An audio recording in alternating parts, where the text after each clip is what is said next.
Hi everyone, welcome to Techcravers, and today, finally we're taking a look at the AYN Thor, a dual-screen clamshelled handheld that honestly feels like something straight out of an alternative universe where Nintendo kept pushing the DS line into 2025. If you've been following this channel for a while, you probably remember that the AYN Odin Pro was one of the first handhelds I've ever tested here, over 3 years ago now. Actually, if you've been around since then, you must let me know in a comment down below. Since then, we have looked at tons of devices, from budget handhelds to crazy powerful gaming bricks, and it's wild to see how far this little niche has come.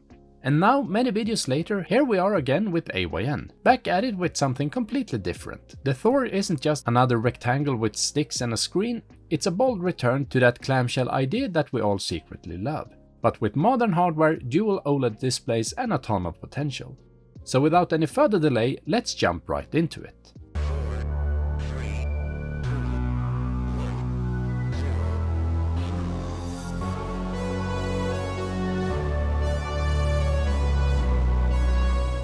Unboxing the Thor, I've got to say, AYN has always done a pretty good job with their packaging. It's not luxury brand premium, but it always feels well thought out and protective, and this one is no exception.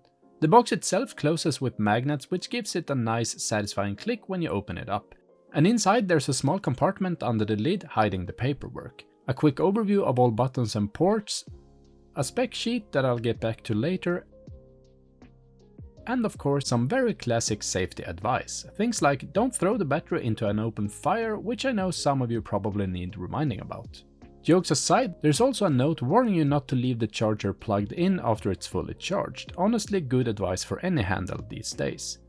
And behind a layer of protective foam, the main event finally appears. The handheld itself, along with a small side box that holds a nicely branded AYN USB-C to USB-C charging cable. And that's it for accessories, but everything is packed neatly, nothing rattles around, and it feels very secure.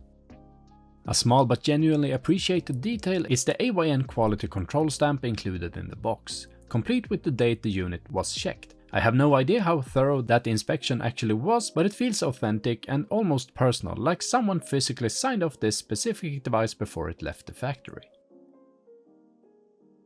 Anyway, here it is, the AYN Thor. This is my first time actually seeing it in person, and even though a few early impressions have popped up online already, it still feels very exciting to finally have one here on my desk. My unit is the black version, and from what I understand, all early review samples are this color, so for now this is what the Thor looks like in the wild. And at first glance it's a really clean design, compact but not small, with a mix of soft curves and sharp edges, that makes it look kind of modern and serious at the same time. There's not so much branding here, just that AYN logo on the back, which I actually appreciate. It keeps things minimal and sleek. And yeah, as you can see, as I'm holding it, I'm already seeing fingerprints starting to appear. I barely touched it and it's already picking up smudges, so this black finish looks amazing, but you probably want to keep a microfiber cloth nearby. Still, overall, it's a very nice looking handheld, it feels very well made, and the proportions feels right, and it's honestly just fine to finally hold it after hearing so much about it. And after opening up the Thor and removing the protective foam between the screens, we can finally see it properly.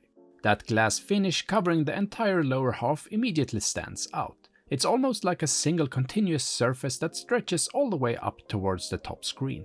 Of course we have the hinge separating the two parts, but the way the glass reflects lights makes it feel like one seamless piece of hardware. But let's close the device for a moment, because before powering it on, I want to take a look at the included TPU grip.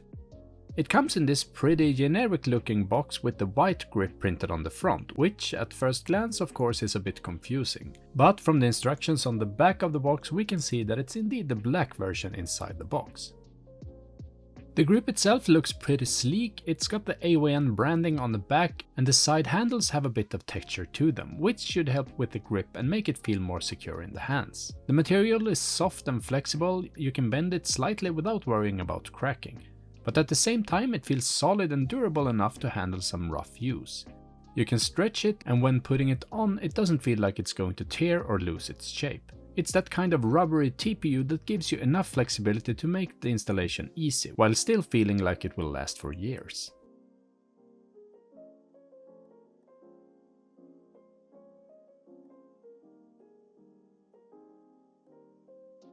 After using the grip for no more than a day, I can already say this: yes, the AYN Thor becomes noticeably more comfortable to hold, not just for long gaming sessions, but for any kind of gaming session. That's really one of the main challenges with clamshell handhelds that's supposed to be somewhat pocketable. It's hard to make them both stylish and comfortable at the same time, so I think it's great that AYN decided to offer this grip as an optional accessory for $15. That said, I have to admit that I'm one of those people who just doesn't like how the grip looks.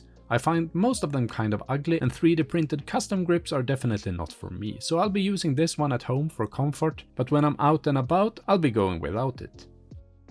The grip fits the Thor really well, it snaps on tightly and doesn't move around at all, which is great, but honestly, what were they thinking when they designed the back of this thing? There's a proper cutout for the intake fan, which is perfect, but the grip also covers half the AYN logo on the back of the handheld. It just looks weird, kind of unfinished, or at least not very well thought out. From the front it looks fine, but flip it over and you immediately notice that awkward cutoff. It's one of those little details that makes you go, really, AYN? When the Thor is closed, there's actually quite a noticeable gap between the top screen and the lower body. It doesn't wobble or rattle though, since the screen rests securely on a small lip with two little rubber pads that stop the halves from touching. At first I actually thought the gap might have been intentional, like maybe it was designed that way to accommodate the grip, but after trying it with the grip on, I realized that the gap is still there. So yeah, that theory went out the window pretty fast.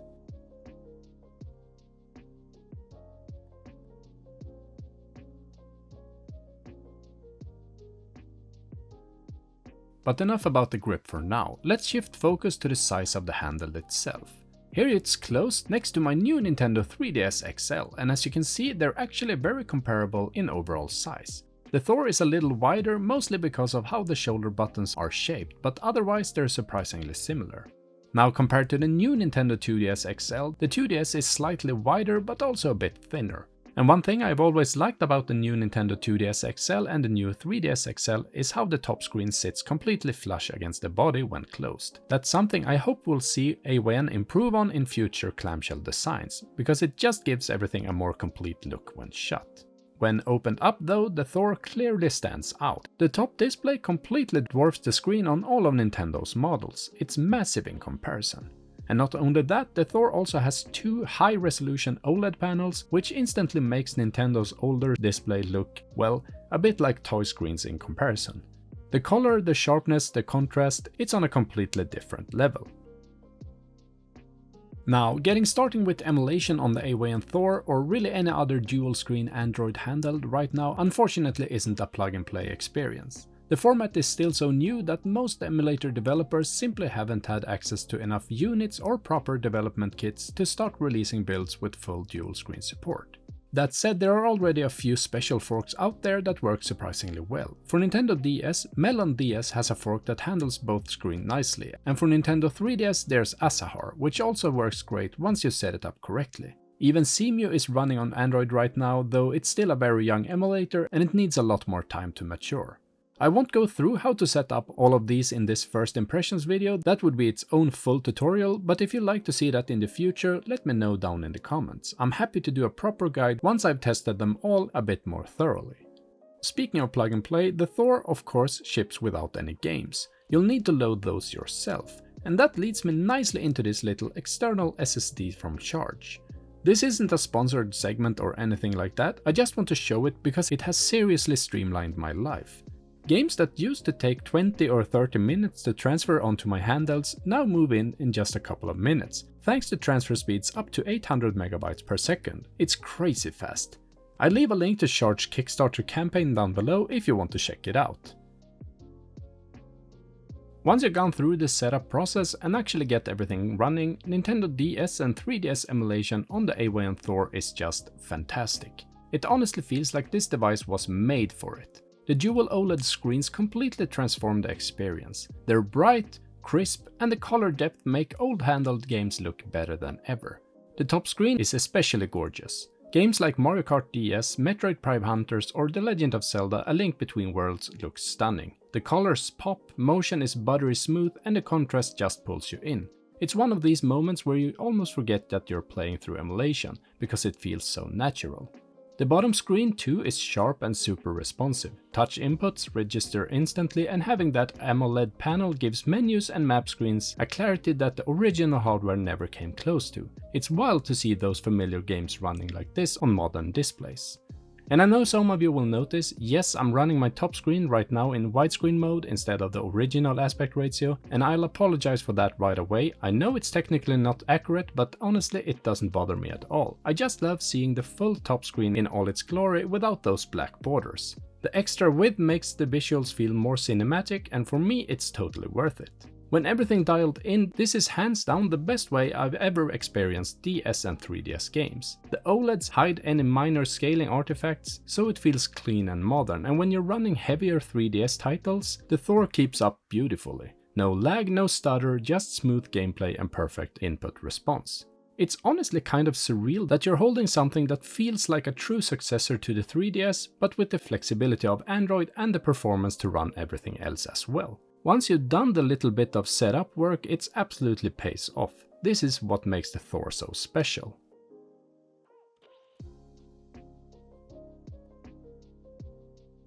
And just like that, I'm actually wrapping up my first impressions video of the AYN Thor. I just wanted to share my initial thoughts after spending a very short time with it, to give you a feel for what it's like out of the box and what kind of potential it has.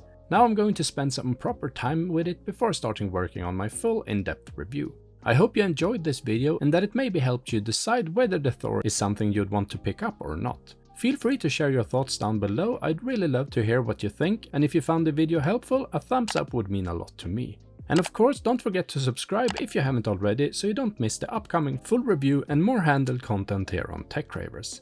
Thanks so much for watching, and as always, see you next time.